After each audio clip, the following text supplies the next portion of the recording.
কসবায় bankers ফোরামের প্রথম বর্ষপূর্তি উদযাপন।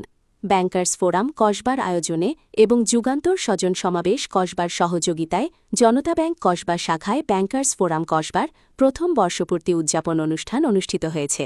বর্ষপূর্তির কেক কাটা, আলোচনা সভা, কৃষি ব্যাংকের নবাগত ব্যবস্থাপক মহোদয়কে বরণ, সাংবাদিক মহোদয়গণকে সম্মাননা স্মারক প্রদান এবং ফটো সেশনের মাধ্যমে ব্যাংকার্স ফোরাম কসবার বর্ষপূর্তি উদযাপন অনুষ্ঠান সুন্দর এবং সফলভাবে সম্পূর্ণ হয়েছে।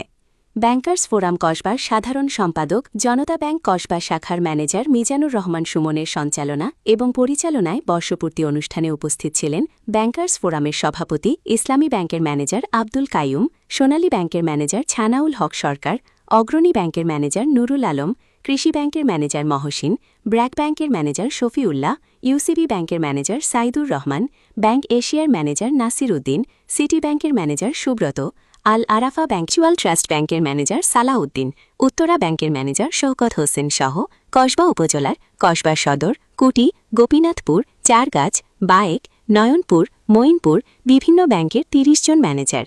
উক্ত অনুষ্ঠানে সাংবাদিক প্রতিনিধি হিসেবে উপস্থিত ছিলেন শেখ মোহাম্মদ কামাল উদ্দিন, উপজেলা প্রতিনিধি দৈনিক ইনকিলাব কসবা। যুগান্তর স্বজন সমাবেশের প্রতিনিধি হিসেবে উপস্থিত ছিলেন নাজমুল হোসেন, সাধারণ সম্পাদক যুগান্তর স্বজন সমাবেশ কসবা। স্বতঃস্ফূর্তভাবে ব্যাংকার্স ফোরামের বর্ষপূর্তি অনুষ্ঠানে যোগদান করায় সকল ব্যবস্থাপক মহোদয়গণ এবং সাংবাদিক প্রতিনিধিগণকে ফোরামের পক্ষ থেকে ধন্যবাদ এবং কৃতজ্ঞতা প্রকাশ করা হয়।